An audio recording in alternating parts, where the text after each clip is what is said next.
Selamat datang di Survival Talk Madam Chang TV. Ayo subscribe dan loncengnya dinyalain.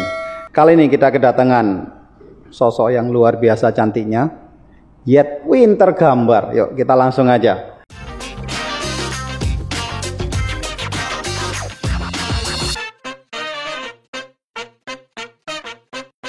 Selamat datang di Survival Talk Madam Chang TV, Ibu Nana. Terima kasih, Pacar. Sangat lembut. Artis ini harus lembut ya. Salam bertahan hidup. Salam bertahan hidup. Iya. Pertanyaan pertama nih langsung nih. Siapa sih yang ngajarin kamu gambar? Atau lahir sudah pegang pensil? Lahir bawa pensil maksud saya. Lahir pegang pensil enggak dong ya. Cuma memang dari kecil suka coret-coret gambar, tapi memang nggak pernah belajar lebih intens ya tentang teknik menggambar lain-lain. Sampai akhirnya saya kuliah, waktu itu mikir bingung mau masuk jurusan apa, terus karena memang sukanya coret-coret, tidak terarah. Jadi coret-coret dalam arti waktu kecil itu suka coret-coret atau mewarnai? Atau suka coret-coret tembok? No, mungkin pernah ya coret-coret tembok, tapi saya nggak ingat. Gambar, seingat saya gambarnya nggak ada yang jadi gitu loh. Kayaknya jadi saya sebutnya coret-coret ya. Coret-coret. Jadi ya di atas kertas, di. Coret-coret itu bukannya bahasa kerennya sketching? Yes. Yeah, right. Bisa. Ya. Kalau mau dibilang kerennya. Kemudian kuliah. Cari jurusan yang mungkin disukai, kemudian gambar, ya akhirnya saya masuk desain grafis. Baru dari situ benar-benar menekuni beberapa teknik gambar. Gambar itu sulit nggak sih? Saya ini kok gambar bebek aja jelek loh. Gambar bebek yang pakai dua-dua ini loh ya. Nah ini, gini Bapak Chang, kalau menurut saya, jadi boleh lanjut dulu dari kuliah tadi. Jadi ada sedikit perjalanan. Yes. Karena saya masuk kuliah, saya pikir saya suka menggambar. Kemudian setelah saya masuk kuliah, menggambar terus setiap hari kan, menggambar perspektif, menggambar nirmana yang bangun ruang dan sebagainya. Ada titik jenuhnya juga, yang tiba-tiba kayak berbalik kayak dulu saya suka gitu kan, kemudian gara-gara tiap hari gitu dikasih tugas gambar dengan teori-teori tertentu. Kok rasanya udah, iya, kalau satu dulu titik kan itu rasanya gambar, bosen begitu ya. Betul. Kita gambar kan dulu ya udah keinginan kita mau gambar apa aja udah. Jadi kesimpulan saya sebenarnya waktu setelah dari perkuliahan itu akhirnya saya tidak suka gitu ya, tidak suka. Jadi saya meninggalkan gambar. Jadi dari suka coret-coret, gara-gara kuliah setiap hari, akhirnya sempat nggak suka, sebel. Iya, dan kayak kehilangan tujuan gitu Bapak Chang. Maksudnya saya ini gambar gini tuh buat apa sih gitu loh? Kayak kecuali memang untuk tujuan tertentu, misalnya kayak mungkin membuat iklan atau kebetulan yang saya desain grafis itu saya penjurusan ke advertising, melakukan brand activity. Ini kuliah tempornya di mana? Kenapa? Kuliahnya di mana? Petra. Oh Petra, oke. Iya. Anak UKP lagi. Anak UKP. Ini anak UKP juga. Iya. Jurusan apa ya? Audiovisual jangan. Audiovisual juga sama satu. Jadi banyak penjurusan lagi kan, ada audiovisual, ada animasi. Saya waktu itu ngambil advertising, jadi menggambarnya tentang beriklan gitu, bagaimana mengeluarkan karakter produk misalnya, atau karakter branding dari sebuah gambar kayak gitu. Dan lama-lama jenuh ya, betul. Jadi pengen mencoba hal-hal lain yang nggak ada hubungannya dengan gambar-gambar deh gitu. Jenuh itu artinya satu titik pernah wis nggak kepin gambar lagi begitu ya? Iya, ya. Dan cukup lama. Kecuali tugas kok kuliah. Iya, iya. Jadi kalau udah nggak ada tugas, kayaknya nggak ada kayak gambar-gambar lagi. Baik itu manual ataupun digital ya. Kayak kan kalau sekarang kebanyakan di Photoshop atau di freehand gitu. Seperti itu. Loh, kalau dulu kuliah tuh sudah diajarin gambar digital ya? Sudah ada Photoshop. Lebih sulit mana sih gambar digital atau sama dengan langsung pen atau pensil gitu? Mana yang lebih sulit? Sulitnya tuh relatif ya, Pak Acang ya. Menurut saya bedanya sih bukan di antara sulit atau tidak gitu, tapi beda teknik aja dan sesuai selera ya. Kalau saya pribadi, saya kurang pro dengan digital. Saya lebih suka yang manual, menggunakan alat-alat yang watercolor atau akrilik. Berarti sempat vakum, nggak kepin gambar berapa lama? Setelah lulus masih gambar terus? Tidak, saya sempat waktu itu lulus advertising, kemudian kerja di advertising, sudah nggak mau sentuh dengan gambar-gambar. Lalu saya melanjutkan sekolah lagi, karena jujur waktu itu saya merasa ilmu dari S1 itu tentang gambar-menggambar itu kayaknya kurang bisa. Saya nggak tahu mau jadi apa gitu loh, macam. Jadi kayak kok nggak? Kenapa waktu itu kok nggak ambil? Ada kan yang memang benar-benar lebih mendalemin seni lukisnya begitu? Seni murni. Seni murninya. Kebetulan waktu itu kalau seni murni harus keluar kota ya, kayaknya kalau waktu Jogja itu gitu ya? Ya kayak di Jogja ya, di ISI atau kayak waktu itu di Petra belum ada seni murni. Jakarta banyak ya? Jakarta ada, seharusnya ada. Soalnya saya masih ingat ya pada waktu jadi Nana ini subscriber pernah, kita ini satu grup anak pantai ini saya adalah anggota terakhir ya, anggota terakhir dan mungkin itu trip yang terakhir karena dari anak pantai sekarang semua sudah ada beberapa gelintir yang sudah mulai bukan cuma memantai, melaut ya. Nah waktu itu saya ngelihat kamu nyeket itu di Ambon itu, very keren gitu loh ya, ada. Terima kasih. Gelas tehnya dan semuanya. Masuk ke jurusan yang kayak begitu itu sudah passionnya kapan keluar lagi? Nah. Jadi kemanapun kamu duduk rasanya nyeket deh gitu loh. Ya, itu. Jadi setelah saya nggak tahu seluruh S1 nih ya, udah saya masuknya sesuai dengan passion saya. Kok ternyata mundur lagi, kayak kok saya nggak menekuni lebih jauh, kok malah jadi mundur. Saya pikir terus terang pada saat itu banyak pergolakan maksudnya benar-benar mencari saya ini maunya apa sih gitu loh. Kan dari dulu saya pikir saya sudah tepat di situ kan, kuliah dan lain-lain, kok jadinya sekarang begini. Nggak tepat artinya kamu menerjemahkan dalam arti juga masalah jobnya, apakah dari sini bisa menghasilkan sesuatu atau cuma lost passion waktu itu? Semuanya ya. Semuanya. Belum ketemu aja mungkin jalannya.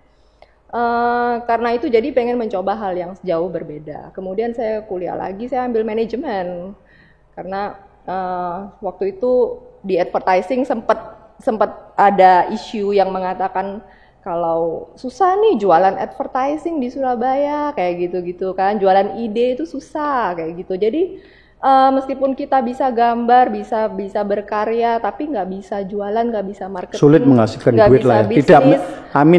Tidak menjanjikan begitu loh ya. Tidak seperti di Jakarta ya.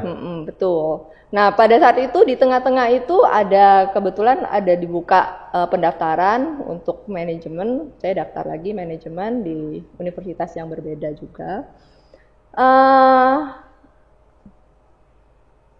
Setelah lulus dari manajemen, tambah bingung lagi.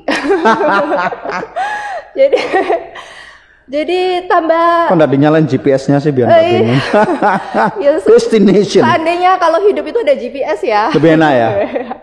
Seandainya, meskipun ada di GPS, tapi kalau kita nggak tahu tujuan kita mau kemana. Ya bingung ya, nggak bisa final destination-nya nggak bisa dimasukin. Iya. Jadi saya waktu itu jadi seperti kayak manusia half gitu kan, kayak nggak menekuni ini, nggak menekuni itu, dan kemudian sempat ngobrol dengan orang tua juga memberi banyak masukan. Kemudian saya cari istilahnya teman yang mempelajari psikolog, misalnya psikiater, saya tes kemampuan diri, ketertarikan diri. Karena sebenarnya saya ingin bisa menghasilkan sesuatu yang ada manfaat gitu. Entah itu dari saya sekolah, saya dapat ilmu kan, tapi sudah bisa dipraktekkan setiap harinya. Kemudian aplikasinya apa, sumbangsi saya apa dari ilmu yang udah saya dapatkan itu dan lain-lain. Nah itu mungkin belum Nah, sebetulnya apa sih yang kamu bingungin? Kamu nggak kerja, nggak ngapa-ngapain setiap pagi, siang, sore, malam ngafe terus aja. Cuma nggak kesulitan duit. Apa yang kamu bingung cing waktu itu? Ya kan, bener nggak kan?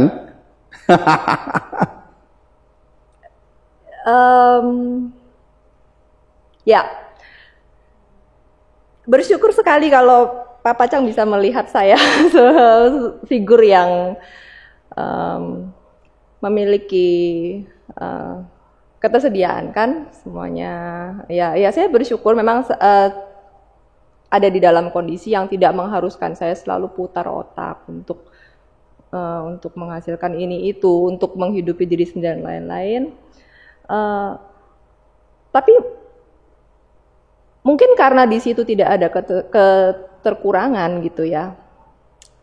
Kita ingin mencapai sesuatu yang lebih daripada itu kan. Jadi lebih ke arah tantangan mungkin ya, challenge. Sebenarnya bukan tantangan juga. Jadi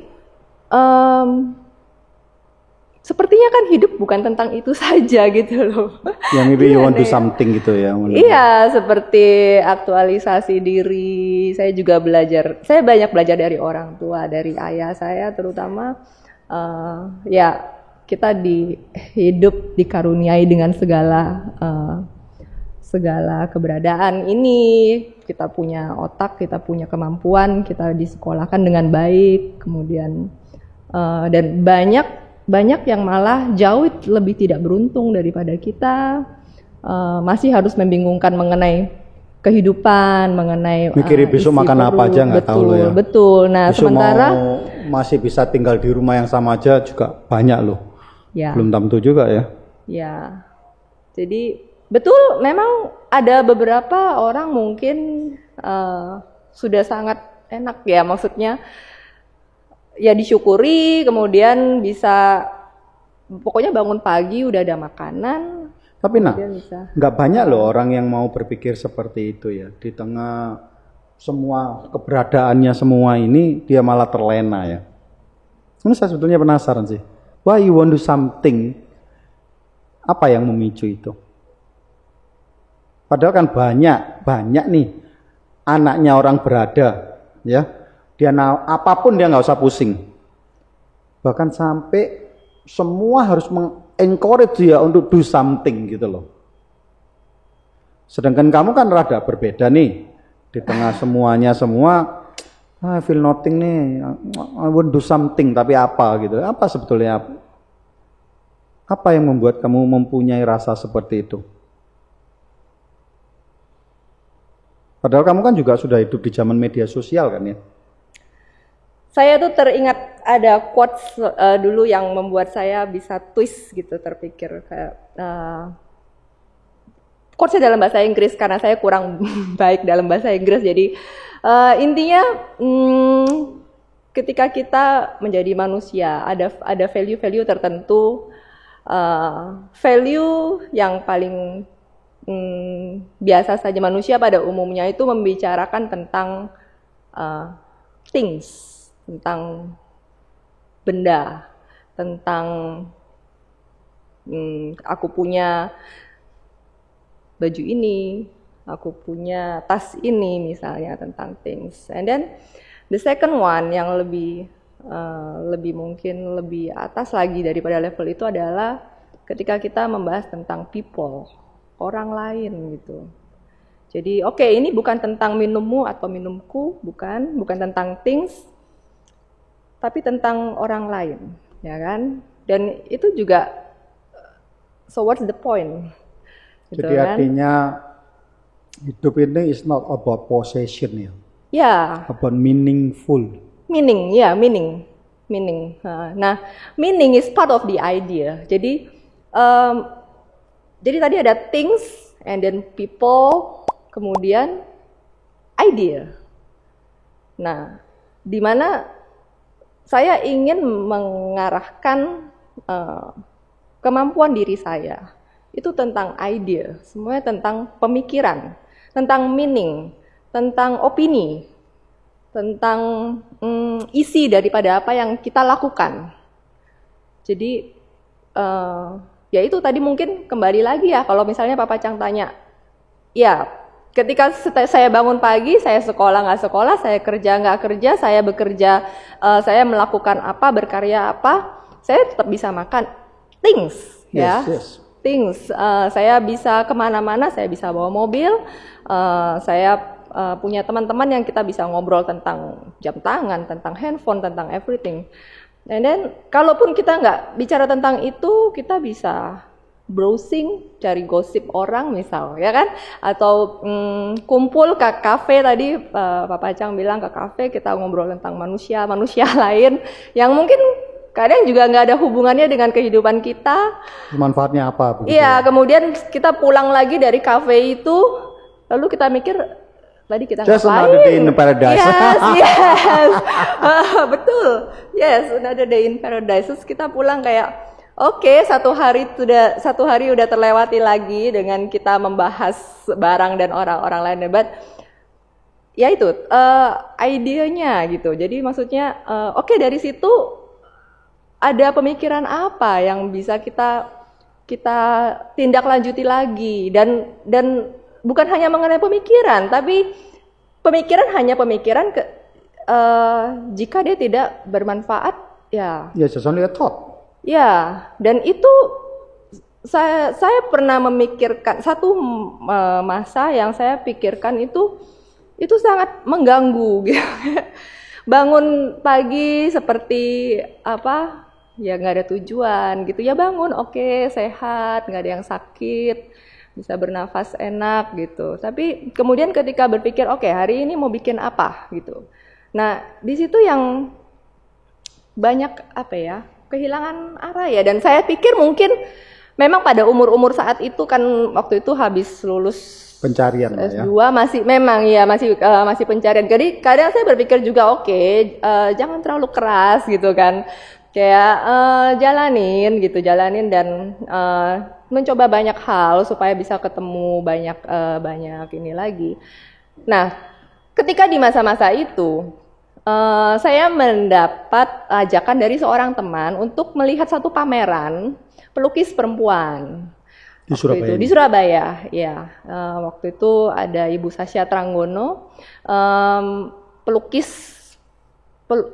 Saya datang ke pamerannya, kemudian beliau melukis lukisan besar-besar sekali dan tentang flora, tentang bunga, tentang bagaimana membuka mindset. Jadi beliau tidak hanya melukis tentang bunga saja yang dilukis, tapi ada filosofi di balik itu. Bahwa ini tentang berkembang, tentang memekarkan pemikiranmu gitu. Dan ya tentang mencari jati dirimu melalui usaha ini di Surabaya. Pengembangan di Jakarta. Oh, dia waktu itu pamerannya di Surabaya. Betul, waktu itu pameran di Surabaya. Ya, kemudian saat itu beliau berbaik hati untuk mengadakan satu workshop yang ketika untuk pengunjung gitu ya. Jadi itu tahun berapa? 2000 mungkin 8 tahun lalu, 6 tahun lalu ya, saya kurang. 2014, 2015 sekitar itu, ya. Kemudian beliau berbaik hati mengumpulkan kami yang datang di pameran itu. Boleh nih, ini kertas, kemudian boleh menggambar apapun. Jadi menjajal ya. Di acara itu aja coba-coba gitu yang mau ya, gitu ya. Boleh, nanti beliau keliling. Jadi persis penataannya seperti ini deh. Jadi bentuk U gitu. Kalian boleh duduk, kemudian beliau dari tengah terus keliling melihat kita menggambar apa nih. Terus nanti beliau kasih info. Ini bisa diginiin loh, ini bisa ditambahin ini gitu. Nah, ketika saat itu saya duduk, di meja saya ada bunga yang sebenarnya bunga pajangan untuk penghias lah ya. Kemudian saya menggambar itu sampai tidak terasa itu 4 jam saya menghabiskan duduk di situ, sampai yang lain kayaknya udah pada bubar gitu kan. Udah ini saya gambar terus, saya warna terus, dan saya masih ingat di momen itu, setelah sekian lama saya tidak memegang kuas, kertas gitu ya. Setelah saya sudah melupakan kesenangan itu gitu. Nah, ketika itu saya kembali lagi, saya pikir saya bisa duduk di sini 3-4 jam. Ya. Iya, kayak nggak terpikir saya dengan segala kebingungan, benar-benar tenang, calm gitu. Saya merasakan sekali rileksnya. Nah, kemudian saya berpikir, oke, this is good gitu kan. Kayaknya ini hal yang lama sudah saya tinggalkan, dan ternyata ketika saya kembali, ya, dan kebesokannya saya cari kertas lagi. Saya pikir lagi mau gambar apa, mau belajar kuas apa, dan semuanya waktu itu masih otodidak ya. Jadi jajal aja deh gitu. Mau salah mau benar, kalau misalnya ternyata cat ini ternyata harusnya pakai oil dan saya pakai air, ya udahlah jadinya begini kayak gitu. Pokoknya jajal semua, mau salah benar saya tidak bingungin itu. Yang penting kesenangannya, dan setiap pagi saya melek, oke, saya harus bikin satu gambar ya, satu karya gitu. Sudah punya tujuan ini. Mulai ya, betul. Jadi karena waktu itu saya mendapatkan manfaat. Ketika saya tenang, saya rileks, itu seperti terapi ya, seperti art terapi, seperti meditasi. Dan ketika saya mendapatkan ketenangan itu, saya baru bisa memikirkan hal-hal lainnya lebih dalam, lebih tersusun gitu ya. Ini kayak bedanya kalau memang kamu artis ya. Kalau kamu dikasih kertas bisa menenangkan diri. Coba saya dikasih kertas bisa stres loh. Karena I don't know what to do with this paper. Karena ya, tapi stres itu bukan berarti tidak baik kan? Yang ada mungkin iya, it's okay. Expression. Jadi tadi ini kembali lagi, sebenarnya cerita yang agak panjang ini, maaf ya. Ini kan kembali ke bisa 10 episode. Kembali ke tadi pertanyaan Papa Chang ya, kayak maksudnya dinilai dari kok saya bikin bebek aja nggak bagus gitu. Bikin bebek jadi keluarnya iguana. Ya, itu. Nah, mungkin untuk beberapa orang itu berpikir bahwa gambar itu harus membentuk sesuatu, ya kan? Harus membentuk sesuatu. Gitu. Nah, sedangkan kalau saya berangkatnya dari bukan itu tujuannya kita berkarya. Gitu. Tujuannya apa? Express ourselves. Betul. Mengekspresikan diri, aktualisasi diri, apapun itu jadinya, mau manusia ternyata gambarnya nggak jadi manusia, itu persoalan lain gitu ya. Kecuali kalau memang gambar-gambar tertentu yang memang ditujukan untuk misalnya dokumentasi. Fine art ya. Kalau yang harus persis begitu ya. Yang persis itu misalnya ya kayak gambar dokumentasi ya, kayak kepentingan tertentu yang memang gambar misalnya untuk mendokumentasikan satu bangunan misalnya, ya kan? Atau gambar portrait, mungkin ada Mama Chang nih minta, ayo Papa Chang gambarkan saya portrait gitu kan. Nah, itu harus persis dong, ya kan? Kalau Mama Chang minta gambar saya, bajunya apa ya? Nah, itu kan, jadi menurut saya kepersisan, kesamaan gambar itu untuk kepentingan itu gitu kan. Kalau memang ada portrait ya harus dibuat kayak yang orang yang minta dong, jangan dibikin gambar perempuan lain gitu. Jadi kan. Jangan dibuat kartun, jangan dibuat apa macam-macam. Kartun pun sebenarnya juga salah satu karakter, it's okay. Iya, itu karakter. Mungkin karena mungkin gini loh ya. Saya nggak tahu, mungkin karena zamannya kita sekolah itu kan saya nggak tahu apa gurunya hanya bisa menggambar tetapi tidak bisa menginspirasi, membuat yang menggambar itu menghargai sejelek apapun gambarannya. Maka itu dari dulu sampai sekarang yang saya tahu, seluruh Indonesia kalau anak TK gambar gunung sama gambar rumah itu sama. Benar ya? Sret, matahari di tengah. Sret. Iya gak sih? Iya. Kalau gambar rumah ya mesti segitiga, kotak begini kan ya? Iya. Ya, terus kalau gambar jelek, kok ini jelek ini kamu nggak bisa gambar lah. Mungkin tidak. Mungkin kalau saya dulu ketemu guru kayak Nana gitu jadi pelukis mungkin ya. Wah, jadi unik gitu loh ya, rumahnya peo-peo, rumahnya kan jadi unik loh. Ada loh yang di Indonesia itu ya. Lucu-lucu gitu loh, kayak gambarannya anak kecil itu. Mama Chang suka itu. Maksudnya pelukis terkenal? Iya, pelukis perempuan, saya lupa siapa itu. Mama Chang suka itu. Asa Gilen? mungkin dia sekali kadang jual sama frame-nya sekalian ya. Frame-nya unik-unik dari kayu, dari apa. Itu kalau saya lihat itu ya harganya nggak murah, tapi kadang lihat kuda-kudanya peok-peok gitu, lihat orang-orangnya ya kayak lukisan anak TK gitu loh ya. And famous and expensive. Oke. Karena itu idenya kan. Gitu. Kalau, nah ini berbuntut ketika saya pada akhirnya saat ini saya mulai membuka kelas untuk kelas gambar ini. Saya cukup bersyukur tidak pernah melalui masa yang Pak Pacang katakan bahwa didikte guru untuk gambar gunung. Ya gambar ya kayak gini ya. Ya, untungnya saya nggak pernah merasakan itu sih. Tapi ya saya menangkap yang Pak Pacang maksud ya. Nanti tampilkan ya gambar ini ya. Gunung dan itu ya. Gambar itu memang perlu ada pakem, ya kan? Terutama jika ini berkaitan dengan anak-anak. Karena anak-anak di Indonesia, di Surabaya lah ya, kalau saya nggak bilang di Indonesia, mungkin di Surabaya pada khususnya ya, itu terbiasa meniru, ya. Copying, not creating. Iya, yes, copying. Kalau mungkin boleh berkaca dengan anak-anak yang sekolah gambar di luar atau apa ya, mereka hanya dikasih kertas, kemudian hanya diceritakan, kamu tahu nggak matahari gitu kan? Matahari itu gimana rasanya, hot, oke. Terus apa yang kamu lihat dari warna-warna matahari, kuning, oke, gambarkan matahari. Jadi ya matahari jadinya kan ada yang bentuknya mataharinya bertangan, kan? Yes, ada yang bentuknya kayak bintang, tapi dia bilang ini matahari gitu kan? It's fine, ya kan?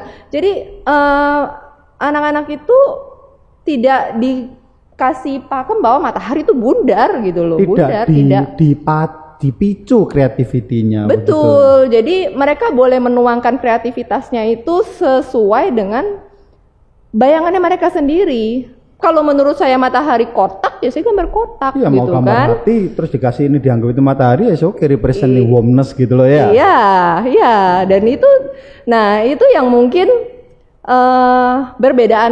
perbedaan signifikan ya. Saya lihat kalau dari maka itu mungkin ya di luar negeri atau di Amerika atau di Eropa, maka itu lebih banyak orang yang kreatif ya. Karena kreatifnya itu tidak dibatasin dan tidak dikasih frame begitu loh ya. Oh kalau matahari mesti bulat loh ya. Ya. Kemudian ada sinarnya yang garis. Ya. Gitu kan. Nah, padahal sebenarnya sinar itu kan bisa aja gelombang-gelombang, bisa aja bentuknya spiral. Kalau dari gambar padi itu flek. Jadi kotak-kotaknya ini padinya banyak, sebatas cuma gitu. Itu kalau dibalik jadi burung terbang, cuma gitu aja ya. Aduh salah nih, kenapa kamu dulu nggak mau jadi guru gambarku ya? Enggak, kita. Anyway, terus apa ceritanya White Rabbit ini? Ya oke, kembali ke kelas gambar tadi ya. Kalau saya gini, saya melihat